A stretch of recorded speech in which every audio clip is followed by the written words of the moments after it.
Hello, everyone. Hello, this is Dr. Tom in Los Angeles, California. And just Tim, no doctor, in southern New South Wales in Australia. How you going? Hello, just Tim. Just Tim.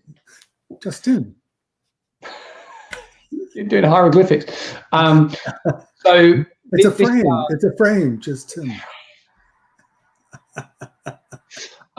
These are our TimTomTalks where we don't normally do bizarre 80s disco dance moves, although maybe we should. Tell us in the comments. Yes, if you saw him dance, you would want to see more. I can clear a dance floor and not in a good way. It's very entertaining to me. Yeah. So what we're going to be talking about today is trust. We're talking about trust this month. And in particular, we're going to reflect on a challenge that we just ran based on Dr. Tom's deconstructing stress program. The challenge was conquering stress in 5 days, just 5. And what we found was essentially a really interesting experiment in creating, building, earning, and inspiring trust. So we thought we would just use that as our sort of discussion topic for today. And then maybe a little bit about something else as well, which is our next topic. And I will say that our B2B product is deconstructing stress. And it's an overall program for the workplace. And it's individuals and work profiles. Let's just call it that. In what we did is we ran a B2C program, which is actually the same information, but we focused more on the individual than we did on the work. People could focus on whatever they needed, but that's what it tended to be. Do you agree, Tim? Yeah, absolutely. So this was an experiment. This was an innovation. This was our first run at essentially putting a product together based on Tom's doctoral research. And stress is very individual, but it absolutely exists and is amplified and compounded, and it can kind of become infectious in groups, whether those groups are in the workplace or not. So yeah, this was a deconstruction in a way of what is a very sort of structured learning program based on Tom's research, which is for organizations. And then we've taken that basically into a Facebook community and said, hey, if you're dealing with stress right now, come and engage with us as an individual, in your own home, in your own context, and come through kind of a quick run through of this process just in an hour a day. And let's talk now about the way this community came together, the experience that people had, and really how quickly the trust within this community was built from nobody knowing each other, nobody ever having met me. Some of them knew you a little bit, but we went from Monday through Friday. Trust went from here to here.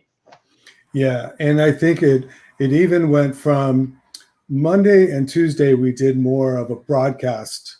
We spoke and it went out into the group, and there wasn't as much interaction.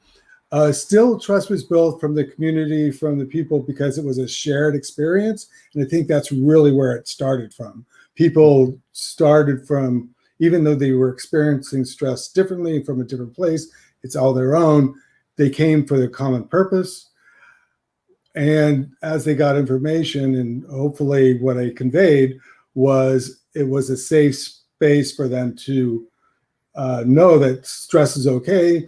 How they look at stress is we can work with, go at their own pace, and a lot of permission to be themselves, and where they were was okay. And I think that's kind of what started it. But in this program, when we went to Zoom, it completely increased that dynamic significantly. Don't you think, Tim? Yeah, 100%. So again, we're experimenting. We have a hypothesis, we're testing it, and basically part of our hypothesis broke. Essentially, this platform had a disagreement with Facebook. They were not friends for a couple of days, and we literally got cut off in the middle of a live stream into a community who had shown up to participate in this program. Well, I do have to say, though, that Tim said, I think this is going to lend itself to Zoom. And I said, I think so too, but let's start here. Yeah. Because I had been trained in a certain way. I said, let's just start here and let's start the way that we were trained. I was trained to do it, but keep ourselves open, be adaptable, as we've all learned to do. And technology made us adapt. But we also knew in the back of our head that this may be better anyway. And it was just a great example of proving our point, because that what happened was people could see each other, they could see me, I could react to them as I was presenting and either emphasize or de-emphasize material. And we really had better conversations. Well, we had conversations. That's just it. We had conversations where we couldn't have them before. Yeah, I was just a lot more inclusive. Right. So for me, I was there as kind of a passive participant in a way. Like I was sharing some of my experiences with stress and passive participant, passive host. As a passive host, participant, observer, technical gopher working in the back end.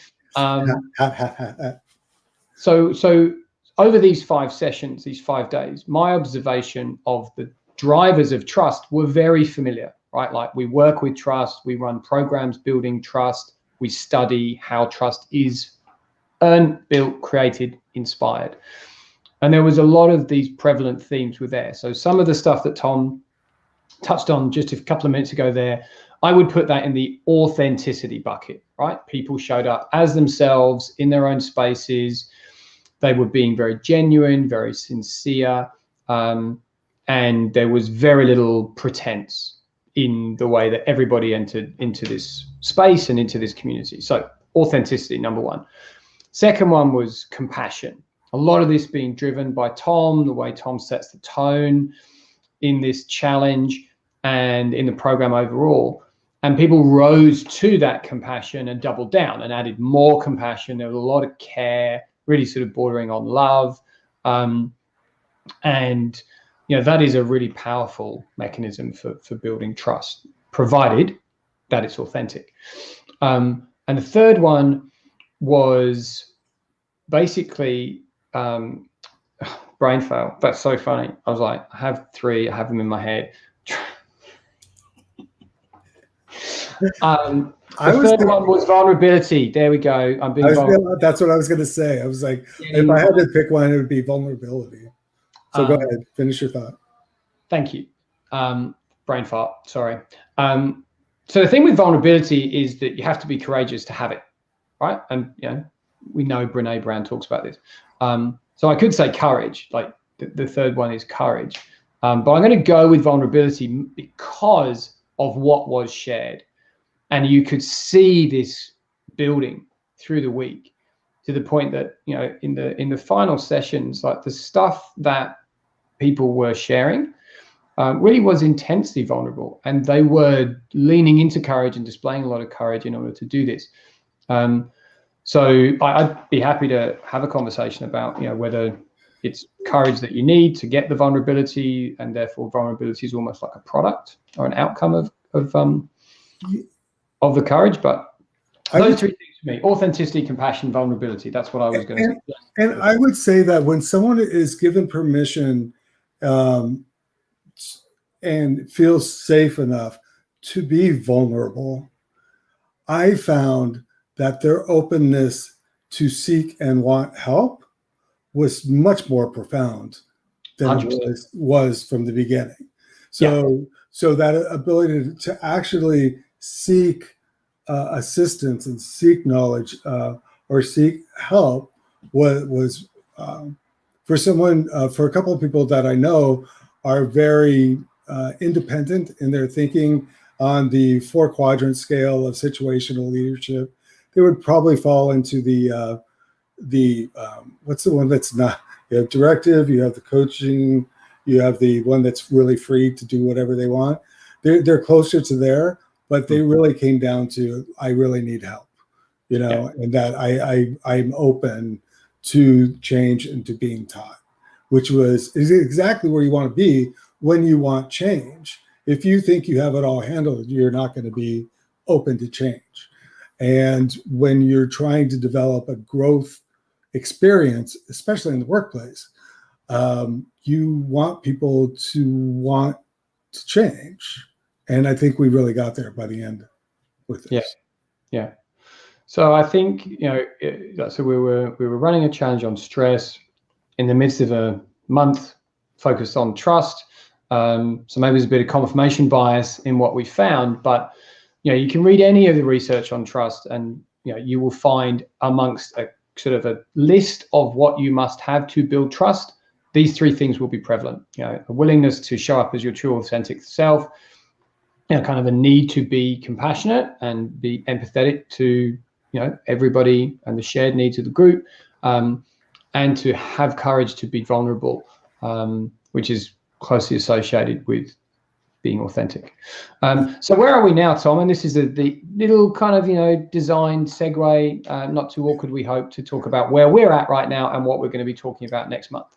Yeah, so we finished up that challenge, and this is the finish of the month of trust, and it was a pre-launch. We weren't certain that we would do it again. It was just kind of getting our feet wet. What we found is that we learned enough to say, yes, we want to do this again, and not just with this product. We're going to do it with another product in a slightly different way. Tim can talk about that a little bit. But now the next month is really about uncertainty. And we'll be talking about uncertainty from like where we are right now, is going, okay, we're going to grow this in a way that creates a lot of uncertainty about what we have, how we're going to readjust it, how we're going to fit when we're launching that part, the business part, and then also uncertainty in the workplace, and probably bring in one of our tools, PCS, that we'll talk about, that covers uncertainty and helping to measure that. Tim? Oh, no, I agree with all of that. And I think, not to say too much more now, yes, we're going to be launching an emotional intelligence product with a challenge as the sort of the welcome mat to sort of get involved with that product profile. But in terms of uncertainty, yeah, like we're experimenting, we're trying stuff on. We don't know if it's going to work. Taking it to a user group, an audience, a community, and saying, hey, let's try this. This is exactly where we're at. We're being authentic. We're living our integrity value. But I think it is value, for me, it's values and purpose that are the most conducive conduits to progress through uncertainty. You can go looking for data, you can go examining more sources, you can sort of just open yourself up to all streams of information. And a lot of the time when you do that, you actually create more uncertainty, because you don't know what to believe and you don't know what's most valuable, and you know that you have to turn the tap off at some point, but you don't know when. But if you know why you're showing up and you know how you show up to be your true, authentic, values-driven self, then a lot of the time that's actually enough just to keep going. And those clouds of uncertainty will clear. The pathway to certainty will reveal itself, and it's actually aligned with purpose, and you follow it living your values. That at least is my thoughts on that. Yeah, and we are going to be doing a B2B stress webinar talking about our program in Australia on, I think we said June 3rd, so look for information on that. Yeah. And we're going to run another B2C challenge in the US the week of June 7th. If anybody in Australia would like to join just to see it or experience it, let us know. And you can easily be invited and given the information. But we're going to focus inviting people in the US and then focus our B2B in Australia. And again, this is, how do we move forward in this new world? We're experimenting ourselves. Exactly. We're doing it right here with you. So we're being courageous and committed and caring and collaborative with you.